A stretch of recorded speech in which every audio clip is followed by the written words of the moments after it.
સુરત શહેરમાં ઇન્દોરવાળી ઘટના બને તે પહેલાં જ દૂષિત પીવાનું પાણી શુદ્ધ કરાય તેવી માંગ ઉઠવા પામી છે.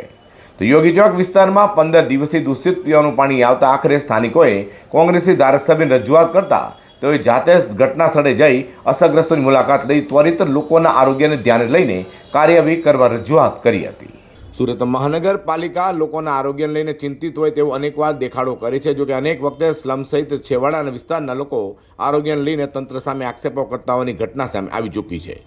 સુરતના યોગી ચોક વિસ્તારમાં આવેલા સાવરિયા સર્કલ પાસે છેલ્લા 15 દિવસથી દૂષિત પીવાનું પાણી આવી રહ્યું હોય, લોકોના આરોગ્ય જોખમાયું હોય અને ઝાડા ઉલટીના કેસો વધી હોવાનું રજૂઆતો કરાવવા છતાં પણ તંત્ર દ્વારા હજુ સુધી કોઈ નિવેડન ન આવતા ખેડ બ્રહ્માના ધારાસભ્ય અને વિધાનસભાના કોંગ્રેસના નેતા ડોક્ટર તુષાર ચૌધરીના અંગે જાણ કરાઈ હતી.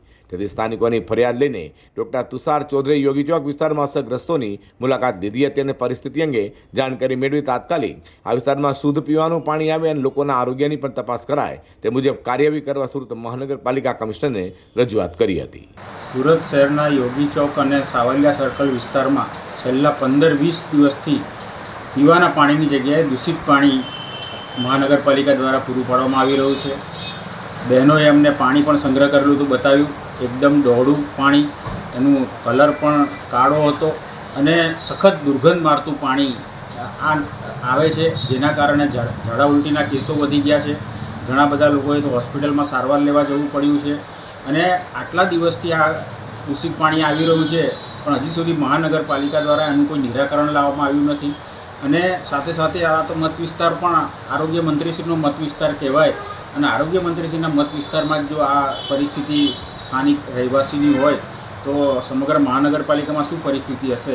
અને મને ભય છે કે ઇન્દોર જેવું આ વિસ્તારમાં ના થાય અને જે પ્રકારે ઇન્દોરમાં લગભગ 25 થી 30 લોકોના મૃત્યુ આ દૂષિત પાણી પીવાના કારણે થયા હતા, એવી ઘટના ના બને એના માટે હું કમિશનરશ્રી અને આરોગ્ય વિભાગ મહાનગરપાલિકાને વિનંતી કરું છું કે તાકીદે પગલાં ભરીને આ દૂષિત પાણી આવતું બંધ કરે અને લોકોની આરોગ્યમાં સુખાકારી વધે એવા પગલાં લે એવી મારા તરફથી પણ વિનંતી છે.